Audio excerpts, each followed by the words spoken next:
but supply is still being disrupted by backlogs and shortages. Concerns about inflation have got experts worried. World News from the BBC. Two senior officials from the Association of Southeast Asian Nations are in Myanmar for talks with the general who led February's coup. It's the highest-level visit to the country since then. At a summit in April, ASEAN appeared to extract a commitment from General Min Aung Hlaing to curb military repression, but this hasn't happened. Taiwan has received more than 1 million doses of the AstraZeneca coronavirus vaccine from Japan. President Tsai Ing-wen thanked Tokyo and said democracies should support each other. Taiwan is experiencing a rise in infections.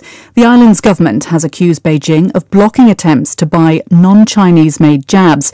China, which claims the independently governed island as its own, denies the allegations. Wang Wenbin is a spokesman for the Foreign Ministry in Beijing. The mainland and Taiwan share a bond as close as flesh and blood. We feel strongly about the difficulties and hardships our Taiwanese compatriots are undergoing, and we have been saying that we will make utmost efforts to help them rise above the difficulties. But despite our goodwill and our Taiwanese compatriots' urgent need for the vaccine, the authorities have obstructed the mainland vaccine. A Senegalese prisoner has been rearrested after making his 12th escape from jail in Dakar. Police say Bai Modou Fall, also known as the escape ace, was found near the Malian border. He said the legal process was taking too long and described breaking a ventilation grill and using a rope to get down a wall. Police in Paris have arrested a Russian tennis player on suspicion of fixing a women's doubles match at the French Open last year. Yana Sizikova was arrested after a match in this year's tournament. She's alleged to have deliberately lost the match last year, which involved players from Romania, Russia and the US. BBC News. 天天在一起，天天用心听，听见台北的声音。FM 93.1，幸福永远属于你。公民总主笔，方恩格时间。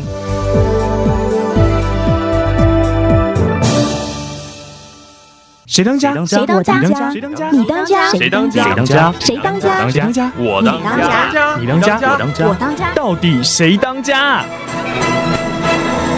你来当家。Welcome to Residence Messenger on Taipei Broadcasting Station. I'm your host, Ross Darrell Feingold, on another day when many of us are working from home, and hopefully everyone is staying safe and adhering to the applicable rules. Our guest today is Joe Henley, a Canadian resident of Taiwan, an author, a journalist, and a musician. Joe, welcome to the show. Hey, Ross, thanks for having me.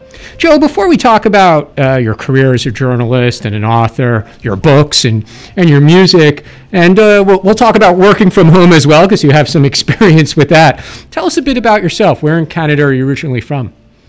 I'm originally from a place called Saskatoon. It's a small city in the province of Saskatchewan. If any of the listeners out there have not heard of it, don't feel bad. You're definitely not alone. And what kind of reaction do you usually get from people in Taipei or Taiwan when you tell them that you're from Saskatoon? Well, first of all, like, if they ask where I'm from, I usually just say Canada. And of course, they know Canada. Then they usually say, oh, are you from Vancouver or Toronto, Montreal? And I say, no, none of those. I'm from a place called Saskatoon. Did you go back to visit periodically before COVID-19?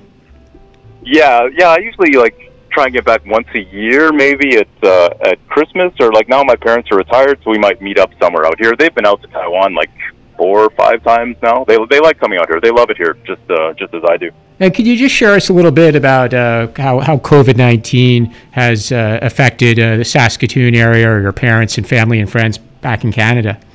It's actually been worse. It's been pretty bad there, actually. They've been under restrictions for the same kind of restrictions, I guess, we're under now for over a year. Now it's actually getting better because more and more people are getting vaccinated. Like, both my parents had their first jabs already. It's been a rough year back home. Yeah, so as you said, we're starting to experience what so many people around the world have been experiencing for quite a long amount of time. But Joe, you're somebody who, as a writer, often works from home and has done so for many years yourself. Give us an overview from your perspective of work from home in Taipei, Joe Henley style. Like for me, I love working from home. Like I did not like going to an office. I guess I'm just not suited for it. So for me, work from home, it's the ideal. I mean, but I try to treat it just like I would a normal job. I get up at the same time every morning. Like usually I'm up around 6 or 7. I go exercise, go to the gym. Then I come back, have my breakfast, and I'm ready to work by 8:30 or 9. Hopefully, I've been slipping lately because the gyms are closed, so I lost that part of my routine. So I've been sleeping until like 7:30 or 8. But I just try to treat it like a normal job. And what do you hear from your friends in Taipei, though, who've had to make the adjustment? Since you have so much experience and you say you have a routine, but what kind of stories or horror stories are you hearing from other people who've had to make this adjustment? Well, I think the biggest adjustment is for people that have kids, because all of a sudden they have to be full-time parents and also deal with a full-time job. So, I mean, they're on Zoom meetings or Skype meetings or whatever all day, and the kids are barging into the room and interrupting, and sometimes even the kids are trying to join in the meeting. They're asking questions to people they see on the screen because they don't know any better. They're just trying to have some fun, and they should be at school, and they're probably bored sitting at home staring at a screen all day. But some people find it hard to adjust to this kind of life. It's just not for them. They need to have a place to go every day, and they need that routine. And once it's gone, they just kind of find themselves at loose ends. And what kind of tips do you give people in addition to keeping to a routine? Is there a certain kind of music you like to have in the background while you're writing, or some other tips that help you stay productive throughout the day while you're working from home?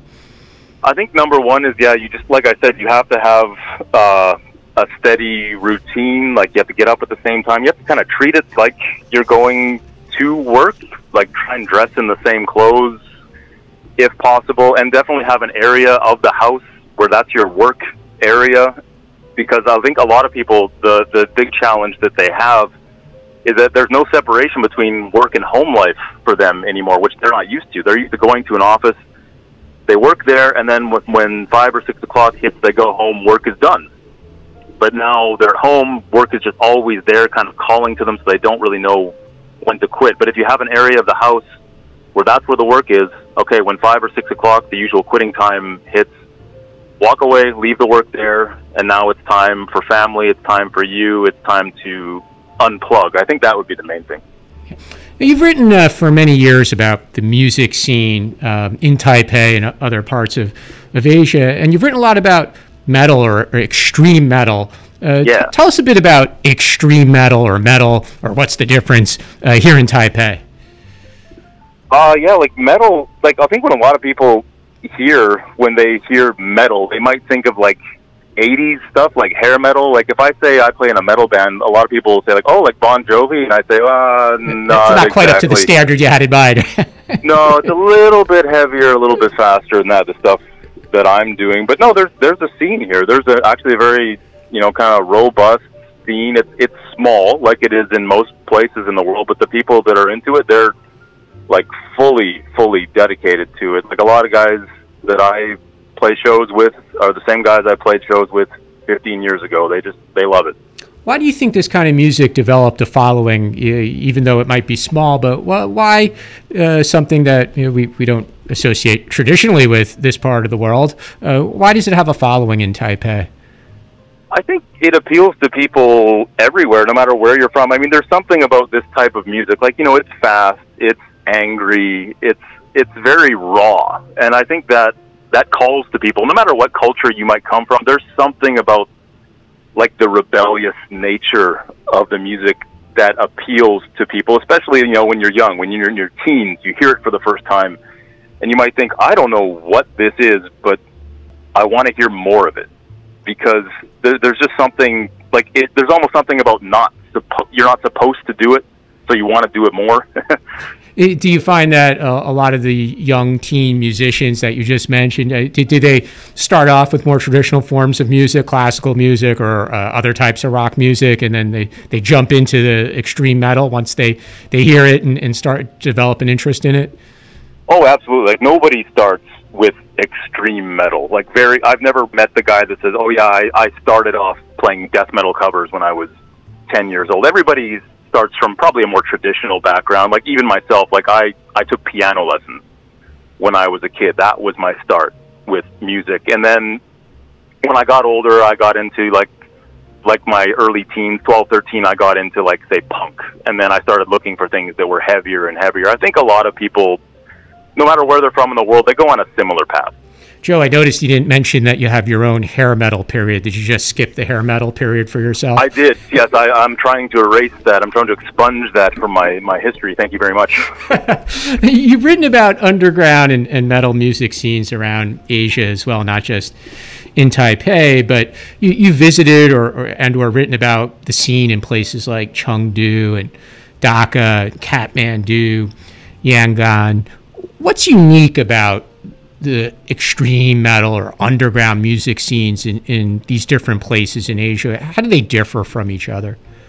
Well, I think the interesting thing is, I mean, they all kind of pick up their own local flavor. I mean, no matter where you go, there's a different form of, like, traditional music that everybody has grown up with in that area.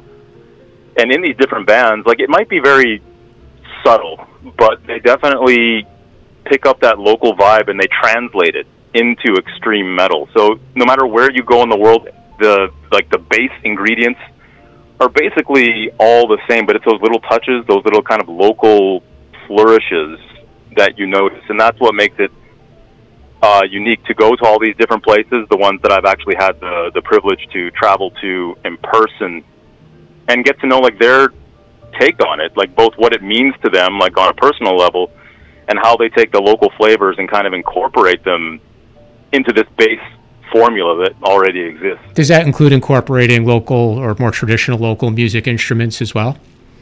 Sometimes, yeah, like not always. Like sometimes, you know, it's just two guitar players, bass, drums, and a vocalist. But sometimes, yeah, like they do something similar to what bands from here, like Sonic or Bloody Tyrant, do, where they incorporate things like the erhu or the pipa or some sort of local like folk instruments or things like that. They'll incorporate them in.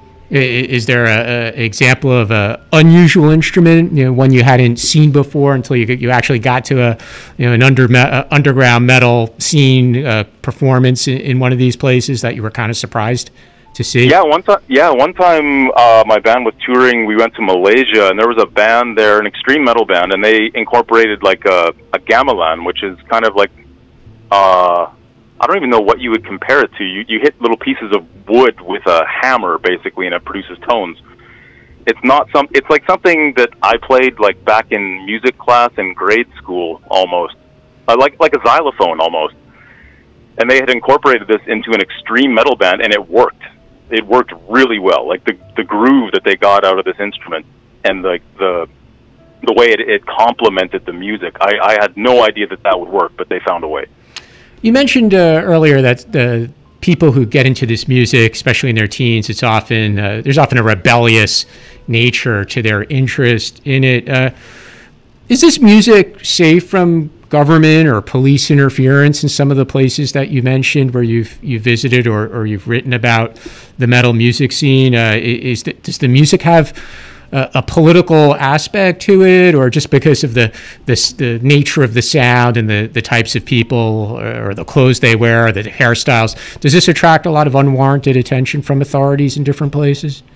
It depends where you go. In some places, it's so underground that it's basically just ignored. Like the authorities will be like, well, we don't like it, but there's only 50 people involved in it, so we might just keep an eye on it, but they can just go ahead and do whatever. They don't really have any real power. But some places, no. Like one of my good acquaintances in Kathmandu, who was a show organizer there, he's gone to prison for organizing metal shows because they believed he was sowing dissent, basically. He didn't have to go in for that long, but still, I mean, he went to jail just for putting on metal shows.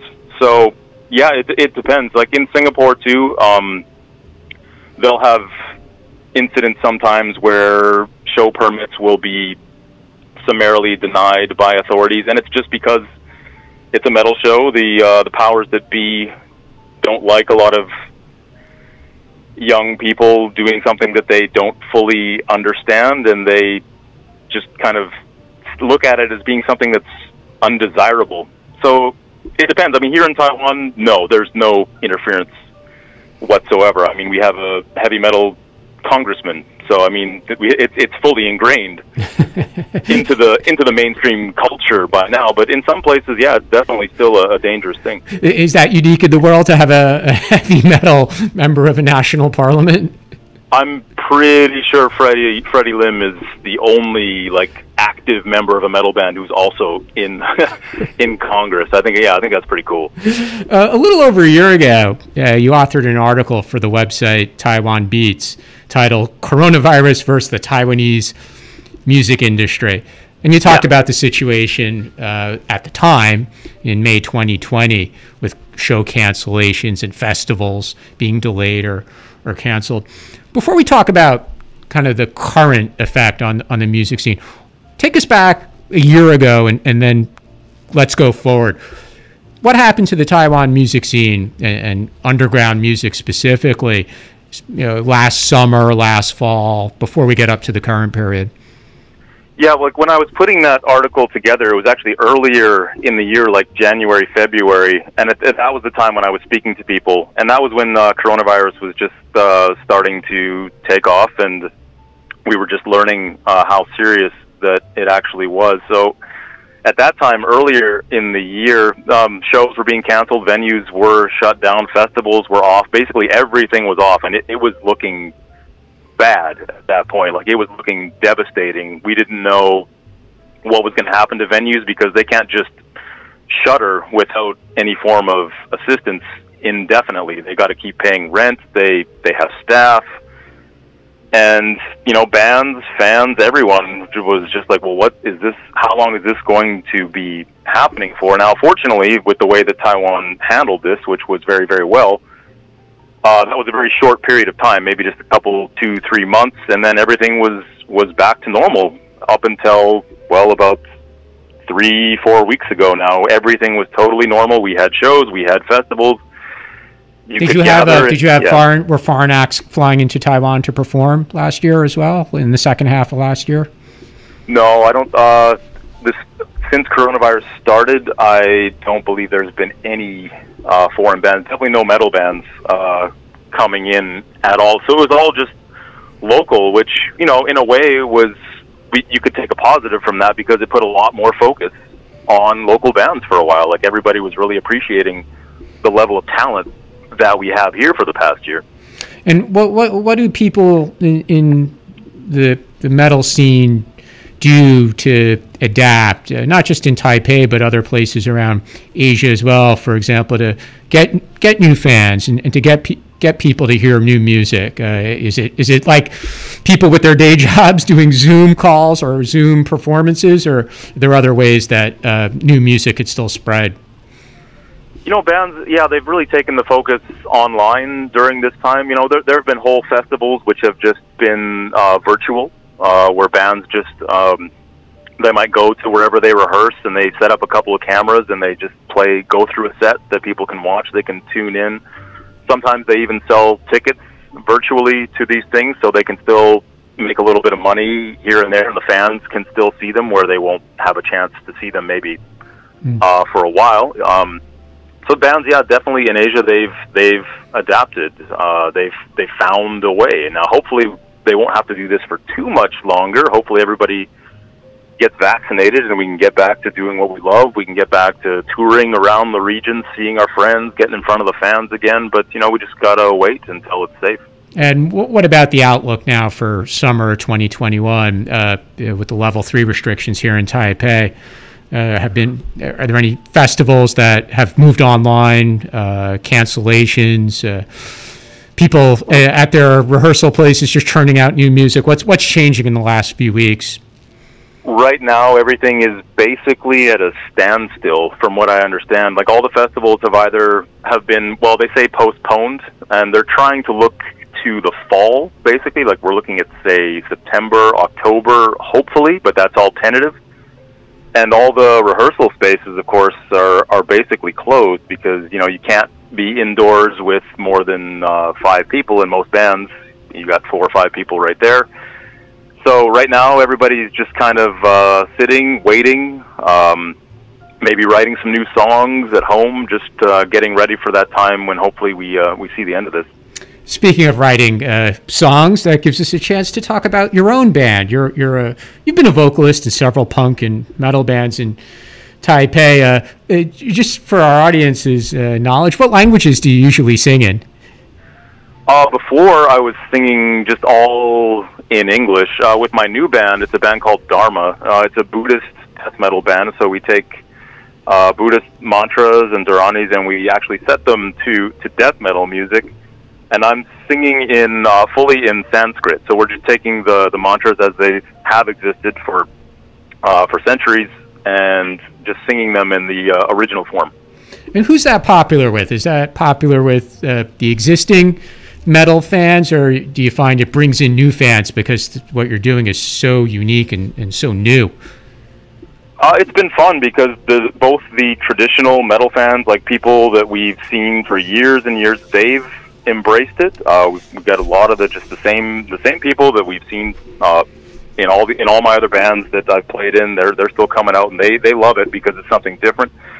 But I mean, we're also getting like monks and nuns coming out to our shows. We're getting senior citizens coming out and checking it out. And I'm never sure how they're going to react. Are they going to like it, or are they going to come up to me and scold me for it and saying, you know what, this is not right, you should not be doing this? But no, so far the reaction has been uniformly positive to it. So it's been a lot of fun. What was the inspiration for this? Did you see something similar based on religious music or songs from a different religion?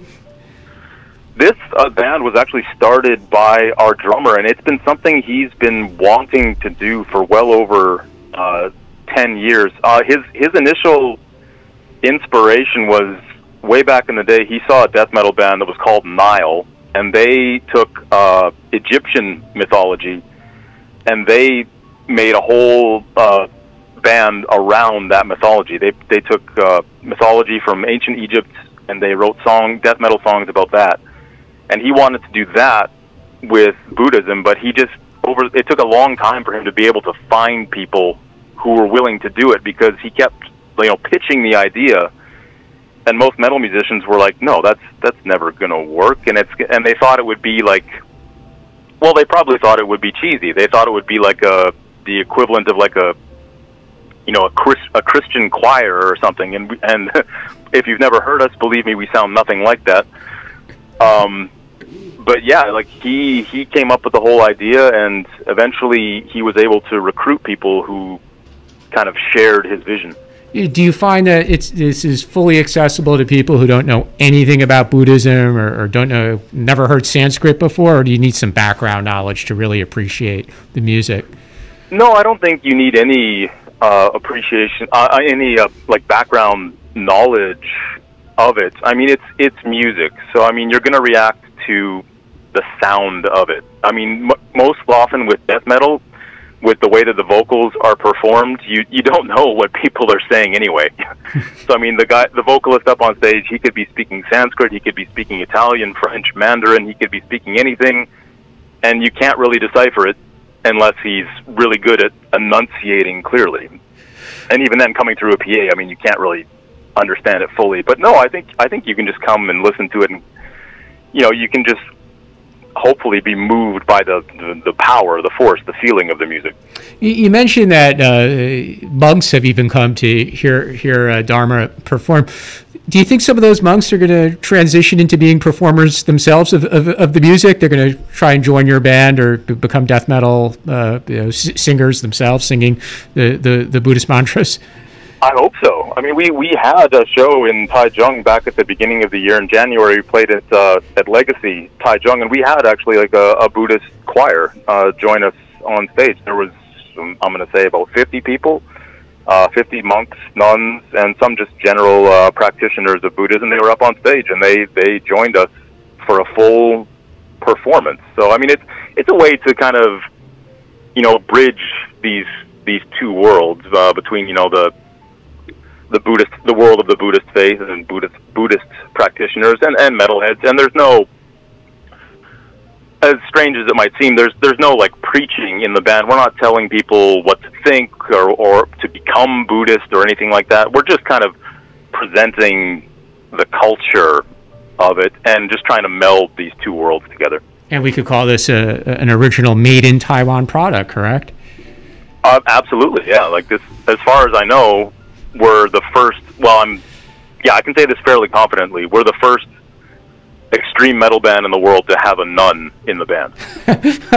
We're going to take a short break, but when we come back, we're going to continue our discussion with author, journalist, and musician Joe Henley. You're listening to Residence Messenger on Taipei Broadcasting Station.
亲爱的朋友，您还在吸烟吗？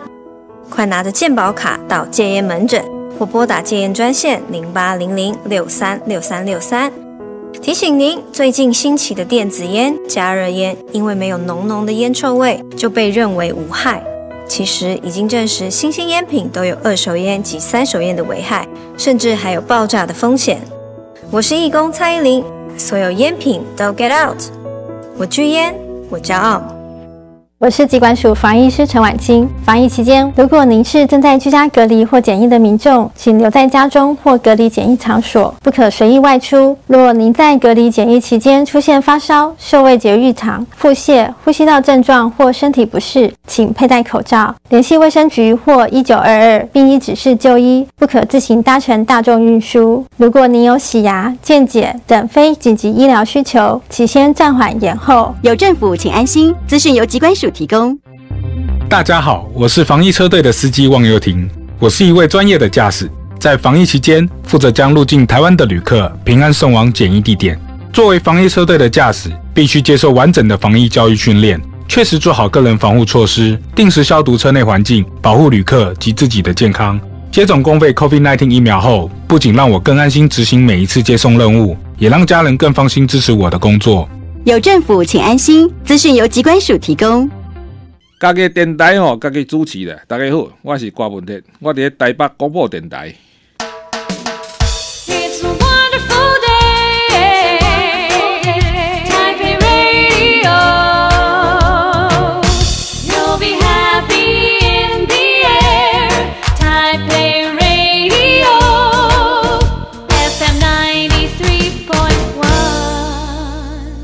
谁当家？谁当家？谁当家？你当家？谁当家？谁当家？谁当家？我当家。你当家？我当家。我当家。到底谁当家？你来当家。 Welcome back to Residence Messenger. Our guest today is Joe Henley, author, journalist, and musician. Joe, you've authored 3 books, Sons of the Republic, Busan Busu, and Migrant. Your first book, Sons of the Republic, was a thriller that dealt with China-Taiwan relations. Why did you write about that topic?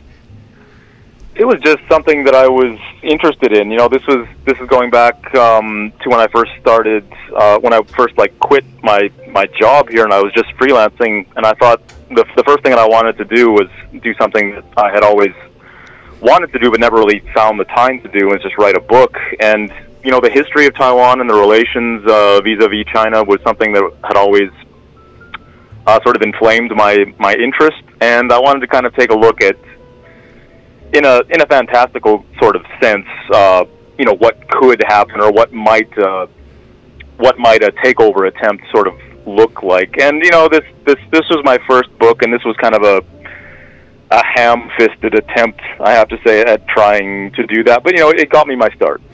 Hey, maybe you could also share with us why the book on Amazon is so expensive.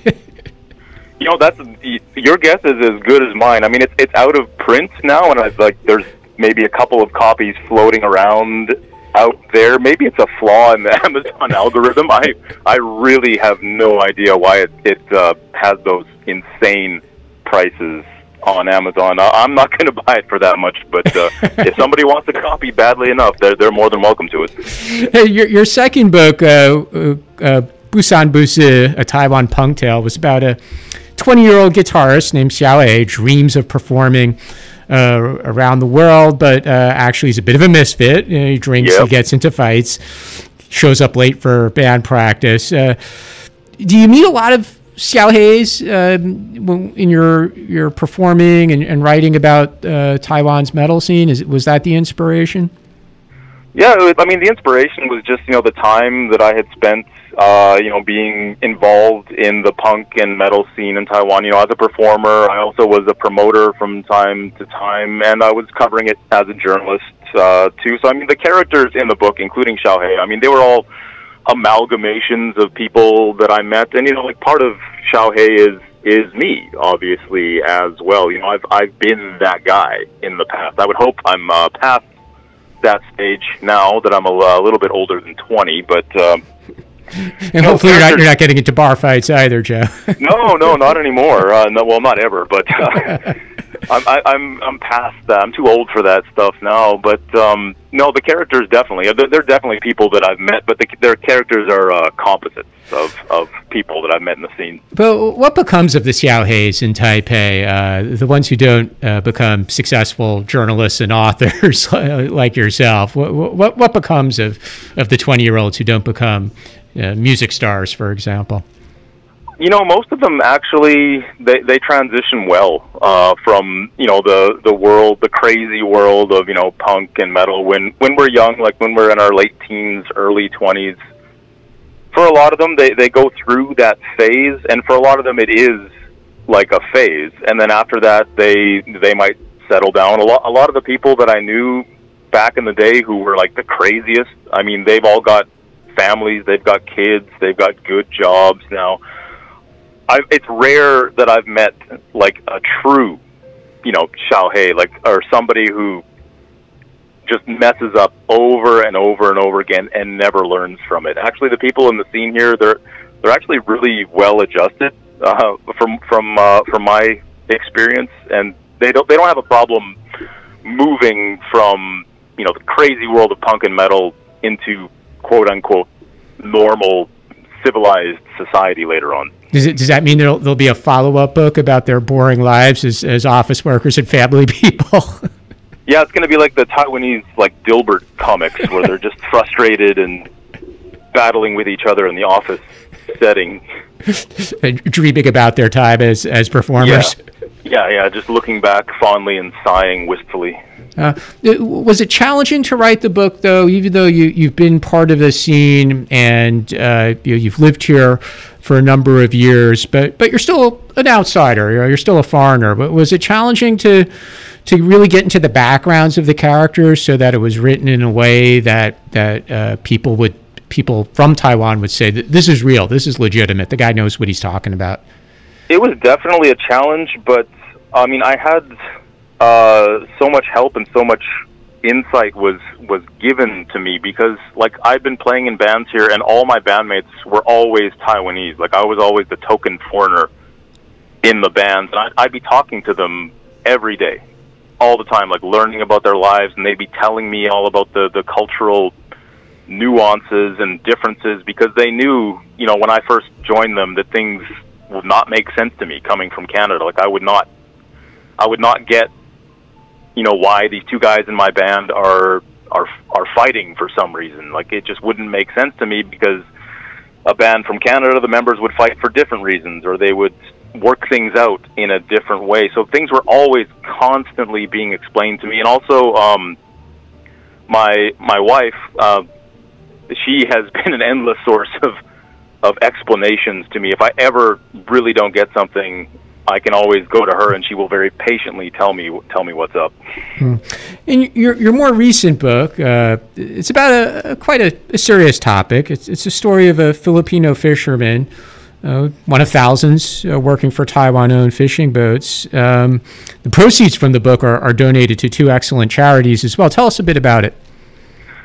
Yeah, the book is based on reporting I've done on migrant worker issues in Taiwan. I've been doing that for a number of years here, focusing on the way that migrant fishermen, factory workers, and caregivers are exploited by the labor system here. I put all that into a work of fiction that is based in reality, as I've observed it in Taiwan, and I didn't want to profit from the misery that these people go through. So I decided to donate the proceeds to the SPA, the Serve the People Association. Now, this is an organization that runs shelters for migrant workers who have run into problems here and need a safe place to stay while they are working out issues with unscrupulous employers and things of that nature, or maybe they've been victims of some form of abuse. I'm also donating them to the Ilan Migrant Fishermen's Union, which is based down in Nanfangao Harbor in Suao. And that is an organization that obviously seeks to organize the fishermen who are working here because fishermen working in the deep water fleet are among the most vulnerable workers that this country has and they are not covered by the Labor Standards Act, which protects almost virtually everybody else in the country, from locals to quote-unquote white-collar expats such as myself. So these are two groups where I've gotten to know the people that run them over the years. They're excellent people, just very inspiring, indefatigable people. Lennon Wong is one of the people who runs the SPA, and Allison Lee runs the Ilan Migrant Fishermen's Union, and they have been so informative, inspirational. I run out of superlatives to use when I describe these people. So, as you said, you've covered this issue as a journalist, and now you've written a book about the situation of these migrant workers and what they face here in Taiwan. But how bad is it? Give us some examples of the challenges or the ill treatment that you've reported on. I'm sad to say that it's bad. Speaking specifically about the migrant fishermen, I mean, they are taken advantage of in just about every way that you could possibly conceive of. They're cheated out of money left and right. The main source of the problem is the brokerage system that these workers have to go through. The employment brokers are the people that ostensibly are supposed to be looking out for the best interests of these workers, but in reality, most often they do anything but. For example, just from the get-go, the brokers will charge these workers a service fee every month. By service fee, of course, this means that the broker will provide some service to the worker, but often this is not the case. They don't really do anything, but that money comes out of the worker's paycheck every month. They're often told that they will receive room and board, and for this they are charged usually around 5,000 NT per month. And this is coming out of a paycheck that will be somewhere around 18,000 NT usually. And they discover that the room and board is just the boat that they're working on itself. They have to sleep on a wooden plank in the bottom of the boat in a tiny space with a few other migrant fishermen such as themselves. So, I mean, they're cheated out of money. They're never paid the full wage that they are promised. They are very vulnerable to human trafficking because often when they arrive, their documents are seized, their ARC is kept by the broker, their passports, all of the documents that prove who they are and what their reason for being in the country are taken. So some of them wind up being transshipped on the open ocean onto boats from other countries, and then they are stateless, they're lost, nobody knows where they are. So I mean, this is all happening right now within the Taiwanese fishing fleet. And what's the response from government when these issues are brought to their attention? Because the government's often saying, we do really well on human trafficking, for example, and they cite the reports from foreign governments that purport to say that Taiwan does a good job on this issue. It's not treated as an issue of importance. I mean, and the reason is, it's quite obvious. None of the migrant workers, although they are a sizable portion of the population, we're talking between 700 and 800,000 people throughout all these different industries, caregivers, fishermen, factory workers. Very few of them, unless they've married locally, they can't vote. They have no voice here in the political arena. So no politician wants to stick their neck out for people who are not going to be able to vote for them in the next election. And most people in Taiwan are either they don't really know about what's going on because it's out of sight, out of mind. This is not criticism coming from me. It's just a world that a lot of them are not exposed to because the migrant fishermen, they're out on a boat. They're in the harbor. You don't see them. Caregivers, unless you've hired one yourself, they're working in the home. Factory workers, they live in their factory dorms. They go from the dorm to the factory, from the factory to the dorm. These people are virtually invisible here, even though there are so many of them. So there's not a lot of pressure on politicians, and there's not a lot of reason for them to act on these issues. And of course, the main issues right now facing Taiwan would be the coronavirus pandemic. So that's first and foremost. And how are the migrant workers being protected or not protected based on your own information sources? What have you heard recently?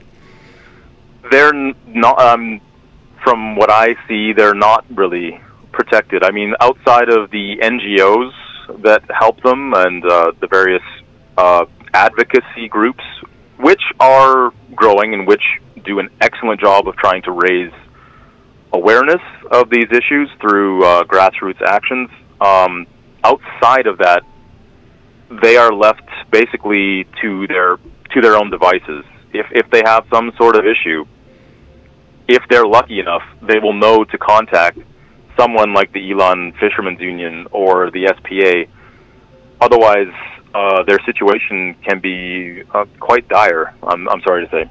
And what about their own governments from the countries that they come from, the countries that provide this labor? Do they speak up on behalf of their migrant workers in Taiwan? Sometimes they do. I mean, there's been periods, for example, when Indonesia has said, look, we're not sending anybody now for a while. We're putting like a moratorium on sending workers to your country because things need to change. Now, this is always temporary, but I mean, often the case is that those governments don't want to rock the boat either. Say, like in the case of the Philippines, there's no need for them to want to change the situation because these workers are coming over here, and a large portion of the Philippine economy is based on people sending money back from overseas, from places like Taiwan or other places around the world where OFWs, overseas Filipino workers, go to work. I think it's something like 9% of the Philippines' GDP officially is based on those payments coming from overseas. So this is not something where they want to rock the boat. And what about people here in Taipei? What could we do to be more aware? You mentioned the charities and NGOs. We could read your book, but what should we be doing practically? I mean, should we stop eating fish, or what could we do?